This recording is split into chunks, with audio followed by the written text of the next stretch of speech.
रहमानिर्रहीम अस्सलाम वालेकुम। Welcome to the farming tips में शाहिद अली अवान की जानिब से खुश आमदीद।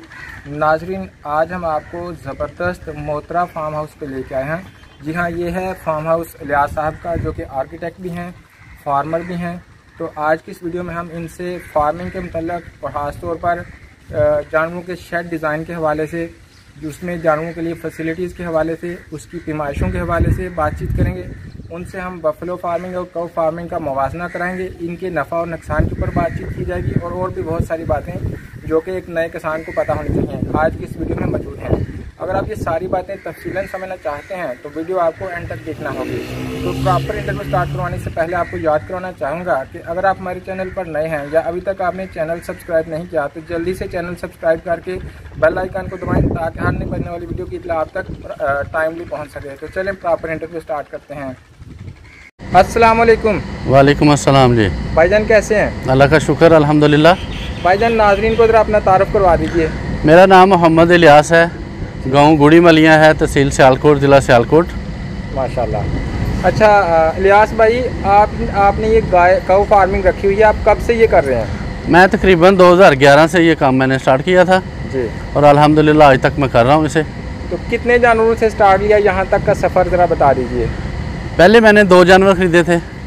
ठीक है। उसके बाद माशाल्लाह जितने मेरे पास जानवर हैं ये मेरे टोटली घरेलू हैं। ठीक है, घर की ब्रीड है समझ लें। ठीक है। तो कौन सी नस्ल के जानवर आपने खरीद के स्टार्ट किया था? मेरे पास फ्रीजन और जर्सी क्रॉस जो है ना ये मौजूद है इंशाल्लाह। ठीक है, माशाल्लाह। अच्छा आप ये बताइए, क्योंकि आप माशाल्लाह पढ़े लिखे भी हैं, किसी नए बंदे ने कारोबार शुरू करना हो तो वो कम अज़ कम कितने जानवरों से लेके स्टार्ट करे और कौन सी नस्ल के जानवर ले? जैसा कि आप जानते हैं कि हमारा जो इलाका है ना ये तकरीबन गर्म इलाकों में शुमार होता है। ठीक है, इसलिए हमें चाहिए कि जो प्योर जानवर हैं वो ना लें तो बेहतर है। ठीक है, उसके लिए ये बेहतरीन मौसम इनके लिए है कि इधर फ्रीजन और क्रॉस साहिवाल लिया जाए। ठीक है, तो 6 से या 8 से जानवरों से स्टार्ट किया जाए काम। ठीक है, तो इंशाल्लाह अल्लाह मदद करने वाला है। माशाल्लाह। आपने कव फार्मिंग रखी हुई है, लोग कहते हैं जी गाय का दूध सेल नहीं होता क्योंकि कारोबार किया जाता है पैसे कमाने के लिए। हाँ। तो कुछ लोग बफलो फार्मिंग करते हैं, आप कव फार्मिंग कर रहे हैं। आप बताइए कि कव फार्मिंग और बफलो फार्मिंग में से बेहतर कौन सा कारोबार है कंपैरेटिवली, मुवाजना करें तो? अगर मुवाजना किया जाए तो ये बात बिल्कुल सही है। ठीक है, भैंस के दूध को लोग ज़्यादा पसंद कर रहे हैं। ठीक है, गाय की निस्बत। ठीक है, लेकिन बेसिकली हम लोग जो है ना तकरीबन हर काम उल्ट कर रहे हैं। सही है। इसी निस्बत से मेरा ख्याल में ज़्यादा लोग भैंस का दूध पसंद कर रहे हैं और गोश्त खाने के लिए बछड़ा ले रहे हैं। ऐसे ही है, ऐसे पसंद करते हैं। ठीक है, तो यानी कारोबारी पॉइंट ऑफ व्यू से देखा जाए तो भैंस का काम ज़्यादा फ़ायदेमंद। अगर उसको सेल परचेज में लाया जाए ना दूध को तो भैंस का कारोबार मेरे ख्याल में बेहतर है। ठीक है। ठीक है, लेकिन भैंस इतना दूध नहीं देती जितना गाय देती है। ठीक है। ठीक है, गाय का दूध ज़्यादा होने की वजह से माशाल्लाह अगर वो रेट को 2-4 रुपये या 5 रुपये कम भी लग जाता है ना तो वो मैनेजमेंट हो जाता है। ठीक है, तो फिर वोट किस तरफ जाएगा, गाय की तरफ या भैंस की तरफ? देखें, वोट की जो बात कर रहे हैं ना, जिस बंदे ने जो रखा होता है ना उसकी वही पहचान होती है। मेरे पास टोटल गाय हैं, मैंने एक भी भैंस नहीं रखी हुई अभी तक। ठीक है, आप गाय को ही बेहतर? मैं गाय को बेहतर समझता हूँ। गाय में एक और भी तो इजाफी पॉइंट है ना कि इसके बछड़े जल्दी जवान होते हैं और ये बच्चा भी कहते हैं जल्दी देती है, उसकी निस्बत ज़्यादा जल्दी प्रेग्नेंट हो जाती है भैंस की। हाँ, बस यही बात समझ लें कि मैंने भी इसी बात को फॉलो किया हुआ है। ठीक है, अगर मेरा दूध ग्वाला कम भी लेके जाता है ना तो मैं अपने बछड़ों को ज़्यादा दूध पिलाता हूँ।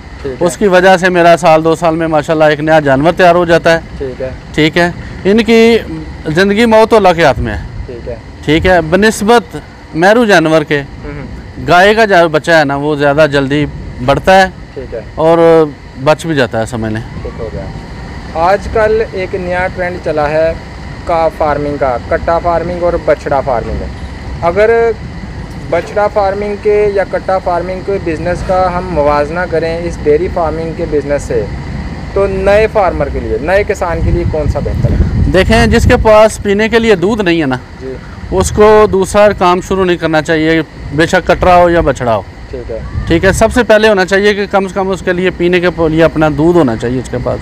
ज़ाहिर उसके लिए गाय या भैंस रखेगा। सही है। उसके बाद आप देखें कि उसके बछड़ा फार्म लगाता है या वो कटरा के लिए काम करता है। ठीक है, बेशक दूध लाजमी होना चाहिए घर में। यानी जानवर पाल रहा है तो दूध तो कम से कम अपने दूध अपना होना चाहिए। सही होगा, ये तो आपका हाँ, बंदे के पास दूध पीने के लिए ना वो कटा बछड़ा पाल ले, जी जी, ठीक है, दूध वैसे बाजार से मोल ले, बाजार से खरीदता रहे तो फ़ायदा तो कोई नहीं उस बात। ज़बरदस्त। अच्छा लियास भाई, ये बताइए कि चूँकि माशाल्लाह आप आर्किटेक्ट हैं और भी हम बहुत सारे पहलुओं का अहाता करेंगे, तो सबसे पहले हम शेड की बात कर लेते हैं। गाय के या भैंस के फार्म में या शेड, ये किस तरह का होना चाहिए? कच्चा होना चाहिए, पक्का होना चाहिए, और किस मटेरियल का बना होना चाहिए? देखें, शेड तो पक्का ही होना चाहिए। हमारा इलाका मौसमी हालात से जो बारिशों ज़्यादा होती हैं इधर, ठीक है, उसी मुनासबत से मैं कहता हूँ कि हमारा शेड पक्का होना चाहिए। ठीक है। दूसरे नंबर पे जो मेन चीज़ है इसका, बरामदा है या कोई चीज़ आप बनाते हैं, ओपन बनाते हैं, तो इसका जो बरामदा है उसका मुंह तकरीबन मशरक़ की जानब हो तो बेहतर है। यानी डायरेक्ट सनलाइट उसके अंदर आए तो। हाँ जी, सुबह उसके में धूप आएगी, शाम के टाइम जब 12 बजे या 1 बजे के बाद आप लोगों ने चारा वगैरह डालना है तो उसका साया भी इधर में आ जाएगा। ज़बरदस्त। हाँ जी, ठीक है। ये बताइए कि उसके, ये तो शेड की बात होगी, पक्का होना चाहिए और मशरक़ की तरफ इसका मुंह होना चाहिए, और उसके एडवांटेज आपने बता दिए। तो ये बताइए कि जो सेहन है वो कच्चा हो या पक्का? हाँ, सेहन जो है आपके पास जितना भी सेहन हो वो कम है इन जानवरों के लिए, उसमें आधा कच्चा होना चाहिए, आधा पक्का होना चाहिए। दोनों के फ़ायदे बताओ। दोनों के फ़ायदे ये हैं कि जब बारिशें होती हैं उसके लिए पक्का लाजमी फर्श होना चाहिए। ठीक है। वैसे जानवर जो बैठने में ईजी महसूस करता है ना, वो कच्चे फर्श पे बैठना आसानी समझता है। वो जानवर के लिए कंफर्ट जोन कच्चा और इंसान की सहूलत के लिए पक्का होना चाहिए। सही हो गया। ये बताइए कि कितनी जगह के शेड में कितने जानवर संभाले जा सकते हैं, यानी फी जानवर कितनी छत होनी चाहिए? वैसे तो जो थ्योरी चल रही है ना उसके मुताबिक ये होता है कि जानवर के लिए जो अंदरूनी जगह होती है शेड के अंदर होती है वो तकरीबन 60 फुट होनी चाहिए। उसके लिए मुरब्बा फुट जो होती है 60 मुरब्बा फुट। हाँ जी, एक जानवर के लिए? एक जानवर के लिए। अच्छा। तो ओपन उसके लिए 120 होनी चाहिए, लेकिन आम जो अभी मैंने थ्योरी पढ़ी हुई है ना उसके मुताबिक 30 फुट अंदर होनी चाहिए, 60 फुट बाहर होनी चाहिए एक जानवर के लिए। तो सर ये बहुत ज़्यादा नहीं है? नहीं, जानवर जो उसने बैठना भी है, उसने घूमना फिरना भी है। ठीक है। उसके लिए आप स्क्वायर फुट जब लगेंगे ना, 10 फुट जगह आप लेते हैं, ठीक है, उसको 6 पे मल्टीप्लाई करते हैं तो 60 फुट जगह बन जाएगी। 10 6 की, यानी 10 बाई 6। हाँ, एक जानवर को जगह कम से कम चाहिए। ठीक है। अंदर और बाहर उसका डबल होना चाहिए। तो उसके अल्टरनेट आपने ये बताया कि उसका हाफ अगर अंदर कर लिया जाए और हाफ ही बाहर कर लिया जाए तो भी वो भी चल सकता है? हाँ, इंशाल्लाह चल सकता है। यानी 30 फुट अंदर और 60 फुट बाहर भी चल सकता है। चलता यही है। सही हो गया। ये इसके रहने की जगह हो गई। अब ये बताइए कि कितने जानवरों के लिए जो स्टोरेज रूम है, तूड़ी का स्टोरेज रूम, वो कितना होना चाहिए? जो तकरीबन आपके पास अगर 10 जानवर हैं तो उनके लिए 30 और 15 का 30 बाई 15 का एक कमरा होना चाहिए जो बंद हो, टोटल उसके गोदाम कहेंगे हम। ठीक है। उसके लिए बड़ा दरवाज़ा लगा लें ताकि आने जाने के लिए, उसके तूड़ी वगैरह स्टॉक करने के लिए आपको प्रॉब्लम ना हो। ठीक है। और ऊपर से पक्का हो ताकि बारिश वगैरह में भी उसको प्रॉब्लम नहीं आनी चाहिए। शेड हवादार होना चाहिए या उसको मुकम्मल तौर पे ऊंची ऊंची दीवारें बनाई जानी? नहीं, शेड हवादार होना चाहिए और जो बाउंड्री वाल ना कोशिश करनी चाहिए वो भी हाँ सुराखदार और नीचे होनी चाहिए, ज़्यादा ऊंची नहीं होनी चाहिए। बाउंड्री वाल बांस वगैरह की सही रहती है, पाइप की सही रहती है, या फिर ये सीमेंटेड ईंटों के साथ? एक्चुअली जो बाहर वाली बाउंड्री है ना वो हमारी वो सीमेंट की होनी चाहिए ताकि दूसरे जानवर कुत्ते वगैरह अंदर दाखिल ना हो सके शेड में। ठीक है। जो अंदर है उसके लिए पाइपिंग वगैरह होनी चाहिए। बांस जो है आर्जी काम है। ठीक है। पानी का अरेंजमेंट किस किस्म का होना चाहिए? पानी बेशक मैं अभी नया काम स्टार्ट कर रहा हूँ इंशाल्लाह। अभी मैंने फार्म ये थोड़ी देर हुई बनाए हुए। ठीक है। इंशाल्लाह मेरा भी प्रोग्राम है कि पहले नंबर पे तरजीह जानवर के लिए होनी चाहिए कि जानवर ओपन रहे। ठीक है। खुला होना चाहिए जानवर। ठीक है। ठीक है। अपनी मर्ज़ी से वो चारा खाए, अपनी मर्ज़ी से पानी पिए, और पानी जो है 24 आवर उसके लिए अवेलेबल रहना चाहिए। ठीक है। आप ये बताइए कि डेयरी फार्मिंग के काम में किसान को किन मसाइल का सामना करना पड़ सकता है? जो बेशक इसमें पहला मसला है ना सबसे ज़्यादा वो लेबर का है। ठीक है। हमारे इलाके में जो सियालकोट है माशाल्लाह, ये मैं समझता हूँ कि पाकिस्तान का एक तरक्की याफ्ता इलाका है।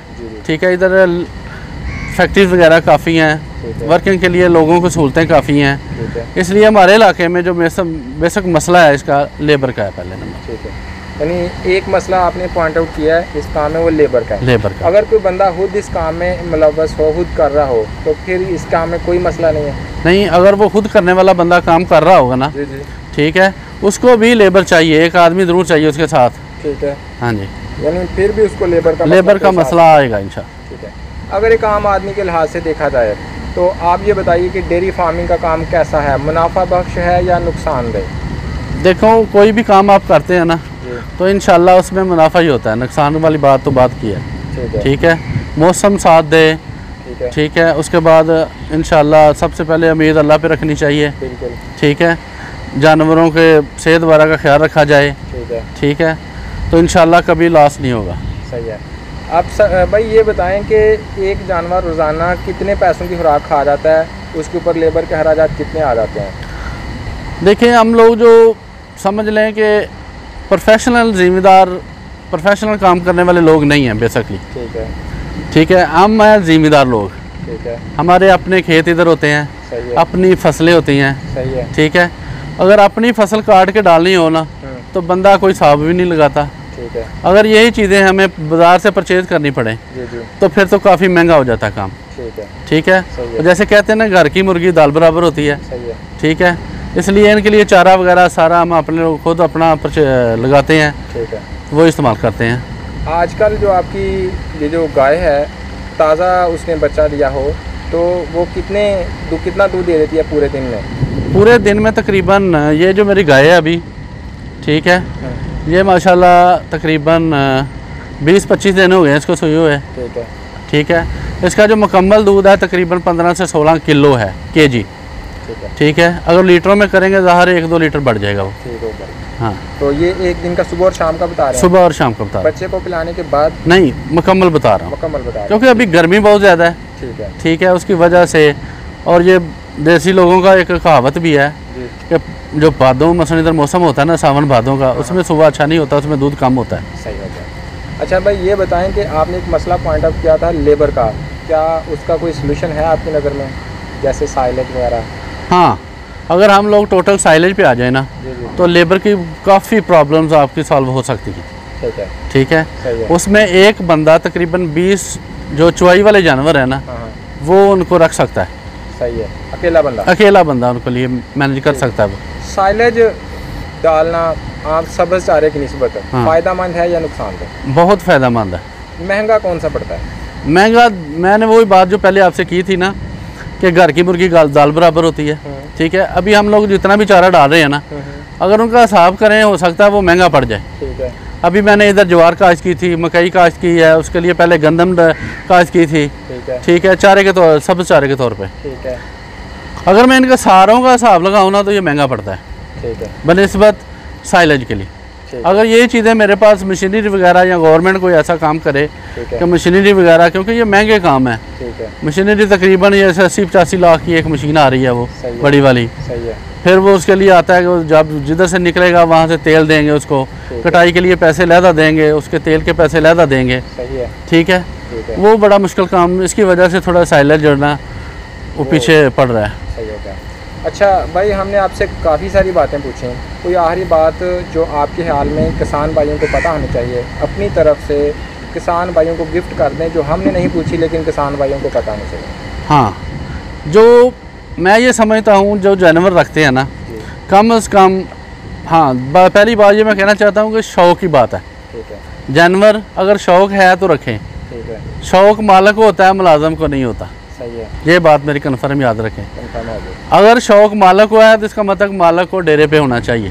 सही है, ठीक है, यानी आपके कहने का मतलब ये है कि जानवर रखने हैं तो उसका शौक़ होना लाजमी है। हाँ। और शौक़ तो मालिक भी हो सकता है, और अगर मालिक को शौक़ है तो उसका डेरे पे होना लाजमी है। बस सूरत दिकर वो इस काम में हाथ ना डाले। ज़बरदस्त। अच्छा भाई, ये बताइए, क्योंकि आप आर्किटेक्ट हैं, पढ़े लिखे हैं, फार्मर हैं, अगर किसी किसान भाई को शेड की तमीर के हवाले से या कोई और रहनुमाई दरकार हो, या किसी ने कोई जानवर खरीदना हो, गाय वगैरह, तो क्या वो आपसे रब्ता कर सकता है?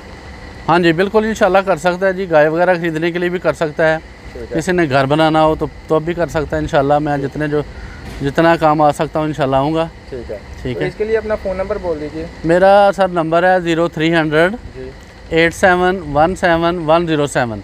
ज़बरदस्त सर। सर बहुत शुक्रिया, आपकी बातें बहुत दिलचस्प और अच्छी लगी। उम्मीद है किसानों को इससे फ़ायदा होगा। अस्सलाम वालेकुम। वालेकुम अस्सलाम।